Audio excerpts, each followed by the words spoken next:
jaamacadda Eela ee magaalada Boorama ayaa waxay habeenkii xalay ahayd casho sharaf ku maamustay ciyaartooyada kubadda kolayga orodka iyo kubadda cagta ee dhawaan tartanada kala duwan ee ciyaaraha Somaliland kaalinta wax ku ool kale ka soo hooyay casho sharaftan ayaa waxa ka soo qayb galay mas'uuliyiinta maamulka jaamacadda Eelo ciyaartooyada xulka kubadda cagta ee gobolka Awdal mas'uuliyiinta wasaaradda ciyaaraha iyo dhalinyarada iyo mas'uuliyiin kale Professor Khadar Cabdi Khayre waa gudoomiye ku-xigeenka jaamacadda Eelo waxana uu ka waramay jaamacadda Eelo dhiirigelinayso ciyaaraha iyo guud ahaanba dhalinyarta waxana ay jaamacadda Eelo halkaas ka ballan qaaday in ay qaadatay laba ciyaartooy ayna deeq waxbarasho bilaash siin doonto laakiin mar labaad iyo mar saddexaad waan idigu bogaadinaynaa garabkiinaan taaganahay dhowr jeer kulli qolada basketka oo kale tartankii ugu dambeeyay basketka la qabto jaamacaddu waxay bixisay jaayisadihii ku baxayay tartankii ugu dambeeyay sport la qabto xaggan basketka jaamacaddu waxay qabatay inay bixiso jaayisadihii ku baxayay kullay waxaan hordhac idinka dhigayaa si gaar ah waxaan hordhac idinka dhigayaa anigoo afka jaamacadda ku hadlaya inaan caawa hadda halkan ugu bishaareeyo uguna dhawaaqo ardaydii jaamacadda ee la dhiganaysay inay semesterkan lacag la'aan ku dhiganayaan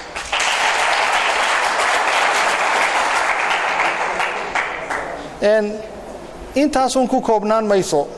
laakiin waxaan jecelnahay si gobolka iyo sportskiisa loo dhiirigeliyo inaan anaguna kaalinteeda ka qaadan doono sidoo kale waxaa halkaasi ka hadlay mas'uuliyiin tiro badan oo ay ka mid yihiin isku dhawaha wasaaradda ciyaaraha iyo dhalinyarada dhammaantoodna hadaladooda waxay iskugu soo biirshubanayeen in guud ahaanba la dhiirigeliyo dhalinyarta waliba ninkii muxuu ahaa ilaalinayay goolka ilaalinayay waxaa la leeyahay insha Allah waa qabtadaasan haynay marka ducada wala nila garab joogay idinka uun mayna dadaalaynin annagu halkan uma koobka ka xajinayna moogta annagu Boorama joogna wala wala xajinay marka insha Allah waxaan leeyahay mabruuk insha Allah waad guuleysanaysaan saa hore u socda waxaana tadbiiq waxaana muxuu ahaa ku dhaqantaan shariicada islaamka maanta wax kasta hadii gobolka laga qabto lagama yaabo inuu meel dheer gaaro guushiini aad gaadheen maalintii dhaweyd aad suurta geliseen ilaahay ka sokow ilaahay bay noo suurta geliyay waxay gaadhay meel aanay waxyaabaha kala gaarin bay gaadhay meel kasta oo adduunka ah waxa ku sawiran sawirkiinii oo ay ku qoran tahay horyaalka kubadda cagta ee Somaliland horyaalka Somaliland meel walba way gaadhay magac iyo sumcad weyn baad gobolkiina u keentay iyo Somaliland waxaan idin rajaynayaa inaad koobka iyo ka orodadaba inaan haysano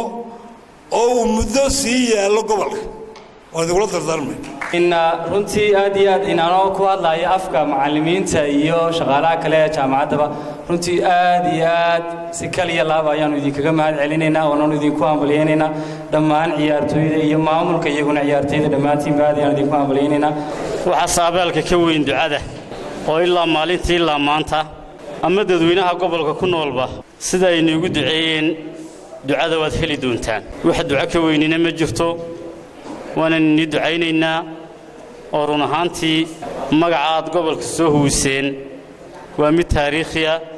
waa mid lama araga dhalinyaradan horta kaliya maaha kubadda cagta waxay isugu jiraan saddexdii wax ee la ciyaarayay waa kubaddii kolayga oo basketka ah kubaddii cagta iyo orodadii intaaba guulaan ka soo hoynay labo waa lagu guulaystay midna semifinalkii iyay ku hadheen runtii meel fiican bay soo gaadheen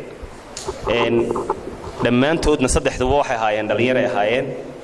gobolka markii aan ka tegaynayna runtii ma ciyaalkan yaryar baa wax keeni baa la lahaa hadday kubad cag tahay hadday basket tahay iyo hadday orodadaba tahay xiriir badan oo la sameynay qolada isboortigu waxay tahay jaamacadda quraata ee noogu dhiga nugul ee aad iyo aad runaantii noo faanta ee wax kasta oo ka doonno aan ka helno jaamacadda Eelo saa uu soo sheegay Professor Khadar waxay qabteen koobkii ugu dambeeyay kubadda laliska ama ma taqaana kubadda basketka waxay bixiyaan rabadaanada kooxaha la qabanayo koox bay ku leeyihiin taas baa keentay inay daneeyaan inay dhalinyarta sportska ee soo kacaysa ay gacan qabtaan ay casuumad u sameeyaan oo dhiirigeliyaan marka waxaan leeyahay annaga waad naga nasiib badneed marka annaga jaamacadina nama casuumayn malaha dowladda ciddii markaa ka joogta mooyaane salaadiin iyo culamo iyo caynkaasoo sportska shijicinaysay may jirin idigu laakiin waad nasiib wanaagsantiin intaan Hargeysa joognay ee kubadda ciyaaraynay maan arag weli jaamacad isku hawsha inay dhalinyarta maadaragtay xayndaabka waxbarashada intay soo dhaafto